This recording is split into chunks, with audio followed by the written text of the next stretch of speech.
Guys very good morning. Finally मैं ये second syllabus भी लेके आ गई हूँ। Second subject legal language, legal writing. ठीक है, अब मैंने ये सब्जेक्ट रेडी किया हुआ है। इसके अकॉर्डिंग हम लोग चल लेंगे, जो भी सिलेबस के अकॉर्डिंग दिया हुआ है हमें सिलेबस।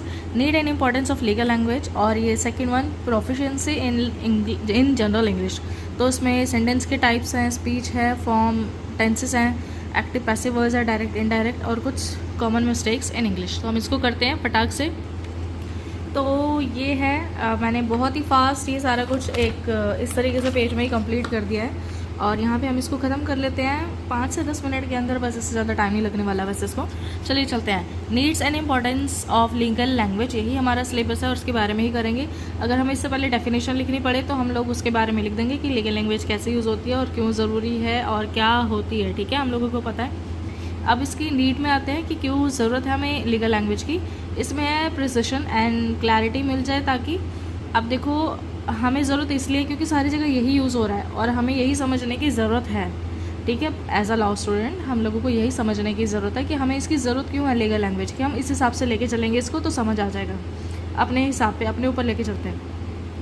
पहला पॉइंट क्लियर है, ताकि हमें क्लैरिटी मिल जाए, कुछ भी हम पढ़े समझे उसमें।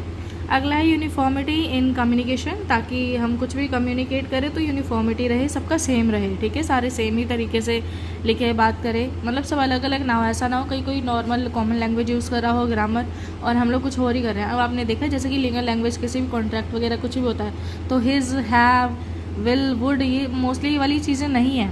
ठीक है, इज़, एम, आर, मतलब एग्जैक्ट ग्रामर नहीं है, कॉमन लैंग्वेज नहीं है।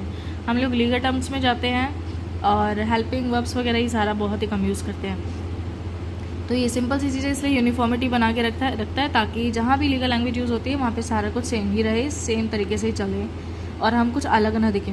अगला है क्रिएटिंग ऑब्लिगेशन। ये ऑब्लिगेशन क्रिएट करने में भी हेल्प करता है। आप देखो इसका मतलब, ऑब्लिगेशन का मतलब ये, अगर मान लो हम कोई ऐसा सा कोई ऑब्लिगेशन बना रहे हो, कोई डॉक्यूमेंट बना रहे हो, जैसे कि कॉन्ट्रैक्ट हो गया, ठीक है, या कुछ भी जिसको ऑब्लिगेट करना हो, जो कि कंपलसरी कराने के लिए हमें सामने वाले को देना हो, लाइक नोटिस। ठीक है, तो वैसा अगर हमें क्रिएट करना है तो उसके लिए लीगल लैंग्वेज ज़रूरी है, वरना नॉर्मल से करेंगे तो नॉर्मल एक एप्लीकेशन ही लगेगी वो। तो क्रिएटिंग ऑब्लिगेशन में भी इम्पॉर्टेंट है, ज़रूरत है हमें। एक्यूरेसी इन इंटरप्रिटेशन, अब इंटरप्रिटेट करने के लिए भी एक्यूरेसी इसी में ही मिलती है, क्योंकि यही लैंग्वेज की डिक्शनरी आगे है अवेलेबल। अगर लीगल टर्म्स के लिए जाए तो यहाँ पे इंटरप्रिटेशन भी एक्यूरेसी में आता है, वहाँ पे सर्च आउट करना बहुत इजीली हो जाता है अगर कुछ कंफ्यूजिंग लगता है तो। कंसिस्टेंसी बनी रहती है, ठीक है, मतलब एक स्मूथनेस बनी रहती है पूरे प्रोसेस में। अगला है ऑफिशियल लैंग्वेज, ये एक हिसाब से ऑफिशियल लैंग्वेज भी है अगर लीगल टर्म्स की बात करें तो। अब इंपॉर्टेंस में आते हैं, इसके क्या क्या इंपॉर्टेंस है। पहला आ जाता है एक्सेस टू जस्टिस। अगर देखो लीगल लैंग्वेज वर्ड सीखने के बाद, लिखने के बाद हमें एक्सेस मिल जाता है जस्टिस में, है ना, कि हम किसी के डॉक्यूमेंट्स रीड आउट कर पाएँ, उसको समझ पाएँ, या हम भी उसके बेस पे काम कर पाएँ। अगला है प्रोफेशनल यूसेज है इसका, और ये भी एफिशिएंसी बना के रखता है। और अगला है इंटरप्रिटेशन ऑफ स्टैट्यूट्स। अब इंपॉर्टेंस में ही आगे सेम चीज़ उठ के नीड वाली चीज़ इंटरप्रिटेशन भी हो जाता है इसे। अगला है distinguish non legal terms, okay, और ये भी इम्पॉर्टेंट है यहाँ पे कि ये लीगल और नॉन लीगल टर्म को अलग अलग करके बताता है। जैसे स्टे और रिमेन लिखा हुआ है, स्टे हम लोग लीगल लैंग्वेज में यूज़ करते हैं और रिमेन नहीं करते, ठीक है, हालांकि मतलब दोनों का ही सेम है। तो यहाँ ये चीज़ निपट जाती है। इसके बाद अगर आपको फिर भी कोई पॉइंट आ रहा हो मौके पे एग्ज़ाम में तो आप अपने हिसाब से भी लिख सकते हो, डिपेंड करता है कितने नंबर का क्वेश्चन आएगा। आगे चलते हैं, जो हमने सेकंड पार्ट पढ़ा था सिलेबस का, part and types of sentences. Sentence की बात करें तो जो सेंटेंस है एग्ज़ाम्स में आए हुए हैं हमारे, पर इस तरीके से नहीं आए, ये जस्ट टॉपिक क्लियर है, ठीक है। सब्जेक्ट देखो दो ही टाइप के होते हैं मोस्टली, मतलब पार्ट की बात करें तो सब्जेक्ट, और सेंटेंस की बात कर रही हूँ। सेंटेंस मतलब नॉर्मल सेंटेंस, वो भी दो पार्ट्स में होते हैं, सब्जेक्ट और प्रेडिकेट। सब्जेक्ट का मतलब सब्जेक्ट है मेन, हम किसकी बात कर रहे हैं, जैसे कि द कैट।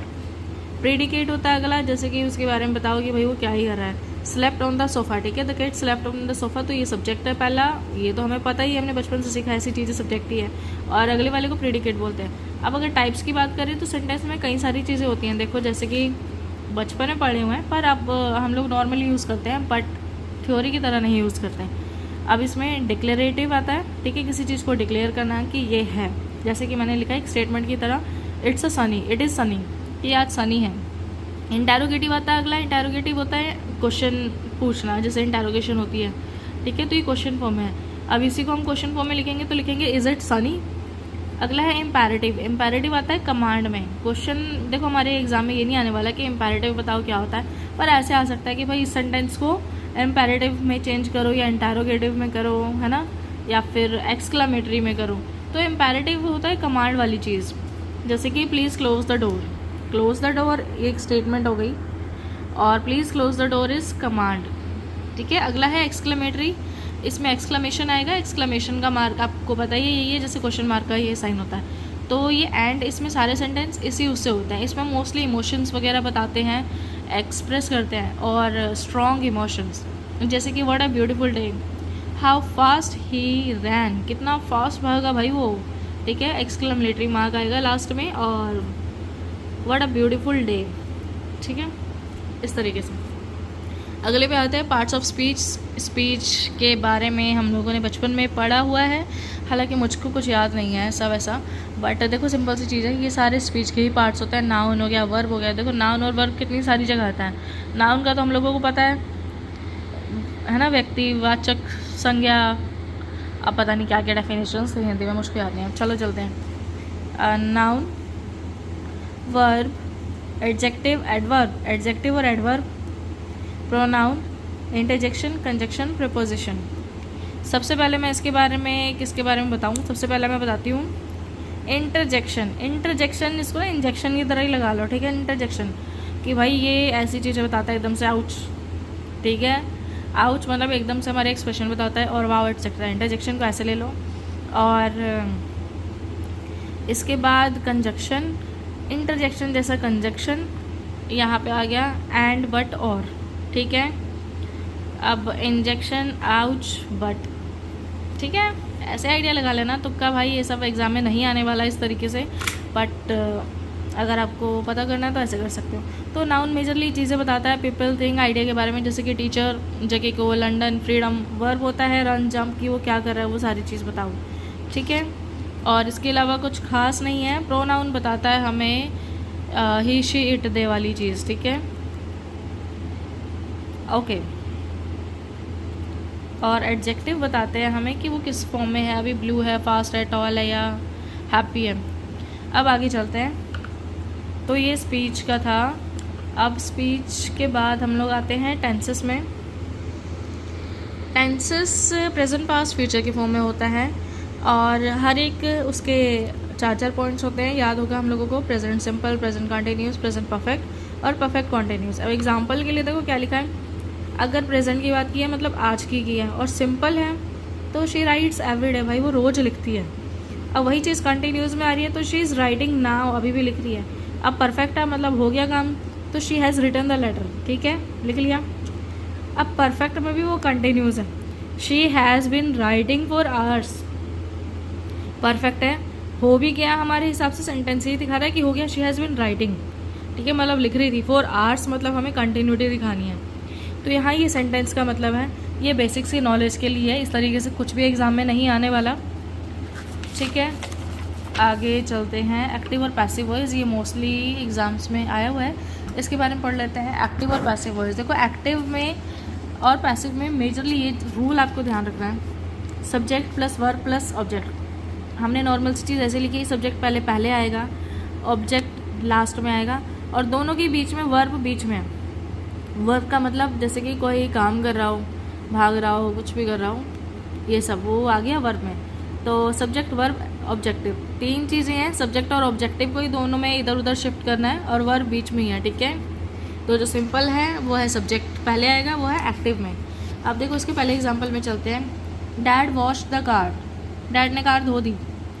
ठीक है। और धो दी मतलब वैसे भी हमारे पहले की बात बता रहा है, पास्ट की बात बता रहा है, तो हम इसी चीज़ को आगे कैसे लिखेंगे, उल्टा करेंगे। पहले तो सब्जेक्ट पहले आएगा भाई, द कार वॉश्ड लिखा था ना, मतलब ऑलरेडी पास्ट की बात बता रहा था, हम इसको इसी तरीके से लिखेंगे, वॉज वॉश्ड बाय डैड। अब अगला है milky is baking the cake, milky cake बना रही है, यह है अभी की बात। ठीक है। और पूरे रूल के हिसाब से चल रहा है, सब्जेक्ट, ऑब्जेक्ट आ गया केक, और बीच में वो क्या कर रही है, इज़ बेकिंग। अब इज़ बेकिंग वाली चीज़ आ जाती है, is being baked, a cake is being baked by Milly. ठीक है। उल्टा पुल्टा ज़रूर करना है, ये याद रखना। एक्टिव और पैसिव में हमने सब्जेक्ट की जगह ऑब्जेक्ट, ऑब्जेक्ट की जगह सब्जेक्ट। अगला दे, मैंने द लिखा है भाई, ये मिस्टेक है, ठीक है। दे वॉर अ स्वेटर, उन्होंने स्वेटर पहना। अब ये भी पास्ट की ही बात है। द स्वेटर वॉज वॉर्न, अब वॉर हो गया तो वॉर को भी हम लोगों ने पास्ट में दिखाना है, पर किस तरीके से दिखाना है ऐसे, the sweater was Warne bye them, और दे का देम हो जाएगा, ठीक है। अब यही चीज़ एग्जाम्पल में मैंने बेसिक सी चीज़ बताई है यहाँ पे, जैसे कि एग्जाम्पल के लिए आई वाली चीज़ मी में कन्वर्ट हो जाएगी, दे देम हो जाएगा, हैज़ बीन हो जाएगा, इस वाली चीज़ इज़ बीइंग, ठीक है। और रोट वाली चीज़, अब देखो ऊपर वाली जो चीज़ थी वो सिंपल थी, मतलब प्रेजेंट में, मतलब अभी की बात करें। अब एक है रोट वाली चीज़, अगर किसी ने कोई चीज़ लिखी तो मतलब पास्ट की बात है। अब रोट वाली चीज़ के आगे ऐसे हो जाएगा, was written, was reading, was being read, पढ़ रही थी, वॉज बीइंग रीड, ठीक है, बाय हर या कुछ भी। विल बिल्ड, अगर कहीं चीज़ विल बिल्ड लिखी हो एक्टिव में तो विल भी बिल्ड आएगा पैसिव में, ठीक है। एक्टिव और पैसिव, विल भी बिल्ड। हम बीच में अभी वर्ब की बात कर रहे हैं, ये जो सारी हम लोग कर रहे हैं कि ये चीज़ कैसे डिफाइन होगी, क्योंकि हमें अगर यहाँ कन्फ्यूज़न होती है वॉश्ड, वॉज वॉश्ड, या is baking, is being baked, wore was worn, ठीक है। और हम लोग देखो वैसे भी क्लासरूम में वैसा मेंटेन करके चलेंगे, किसी को अगर बहुत अच्छा आता है तो एक बार क्रॉस चेक कर लेंगे हर एक से, हालांकि ये ऑलरेडी एक इजी फॉर्म में है। अगले में आते हैं डायरेक्ट और इनडायरेक्ट स्पीच, और ये भी एग्जाम में आए हुए हैं, डायरेक्ट में बताओ या इनडायरेक्ट में बताओ इसको। तो डायरेक्ट और इनडायरेक्ट का मेन मतलब देखो क्या है, एक्टिव पैसिव आपको याद हो गया कि दे वॉर और वॉर्न बाय देम, ठीक है, ये वाली चीज़ होती है। अब डायरेक्ट और इनडायरेक्ट में क्या करना है, डायरेक्ट में हम लोग कोई बात डायरेक्ट बोलते हैं, बिल्कुल सिंपल इजी लैंग्वेज में, जैसे कि हमें कोई चीज़ पता थी या पता होती थी, जैसे कि ये चीज़ डायरेक्ट में लिखी है, she said I am happy. अब एक और चीज़ ध्यान रखना, डायरेक्ट में हम लोग इस चीज़ को ऐसे लिखेंगे, ठीक है, इधर कॉमा लगा के और ऊपर भी इस तरीके से, she said I am happy, और ये यहाँ बंद हो जाएगा, ठीक है। ये है भी बात प्रेजेंट में बोली हुई, ठीक है, इस बात का भी ध्यान रखना डायरेक्ट और इनडायरेक्ट में। अब जो इनडायरेक्ट होगी ये चीज़, ये पास्ट में हो जाएगी ऑटोमेटिकली, और इनडायरेक्ट भी हो जाएगी। She said that she was happy, उसने कहा था भाई वो हैप्पी थी। अब इसमें देखते हैं, he said I need bye book, उसने कहा मेरे को मेरी बुक चाहिए, और बिल्कुल ये सारी चीज़ कोमा एग्जैक्ट ऐसी आएगी जैसे इस वाले सेंटेंस को मैच खाती है। अब यही चीज़ पास्ट में चेंज हो जाएगी और इनडायरेक्ट में भी बनेगी, he said that he needed his book, उसने कहा कि उसको उसकी बुक चाहिए, मतलब सेम है पर इस तरीके से, ठीक है। अब यहाँ देखो नॉर्मल सा रूल है, नाउ वाली चीज़ जो है वो देन में चली जाएगी क्योंकि ऑटोमेटिकली पास्ट में चली जाएगी वहाँ, ठीक है। आज वाली चीज़ दैट डे हो जाएगी, here there, tomorrow the next day. अब देखो टुडे और दैट डे का एक एग्जाम्पल लिखा हुआ मैंने, I am living today he said, उसने कहा मैं आज जा रहा हूँ। अब इसी को टुडे की जगह दैट डे हो जाएगा, अगर हम पास्ट में लिखेंगे तो टुडे तो लिखेंगे ही नहीं, है ना, दैट डे लिखेंगे ऑटोमेटिकली। तो he said that he was living, उसने कहा था कि he was living that day, ऐसे ख़त्म होता है। ये है इनडायरेक्ट स्पीच। अब इसमें कुछ एक्सेप्शंस हैं जो कि हमें ध्यान रखने वाले हैं, जैसे कि यूनिवर्सल कुछ ट्रूथ हों या कोई हैबिट्स हों वो सेम ही रहती हैं, जैसे कि the teacher said the earth is round, teacher ने कहा अर्थ राउंड है, तो ये नॉर्मल इनडायरेक्ट में हो जाएगा द टीचर सेड दैट, ये तो है ही नॉर्मल सी चीज़ इनडायरेक्ट स्पीच में, the teacher said that the earth is round, ये नॉर्मल रहेगा। यहाँ कुछ पास्ट पोस्ट में नहीं हो रहा, ये चीज़ सिंपल है, यहाँ ये बात ख़त्म हो जाती है। आगे चलते हैं, some common mistakes in English, ठीक है, ये सेकंड सिलेबस का मतलब जो सेकंड पार्ट था उसका लास्ट टॉपिक है, सम कॉमन मिस्टेक्स। अब इसमें हम लोग क्या क्या चीज़ें काउंट कर सकते हैं, जैसे कि मान लो कई जगह हम लोगों को स्टेटमेंट क्लियर करनी है, एग्ज़ाम में आया हुआ था कि भाई ये जो सेंटेंस है इसको नॉर्मल इंग्लिश में लिखो, करेक्ट करो, है ना, इंग्लिश फॉर्म में।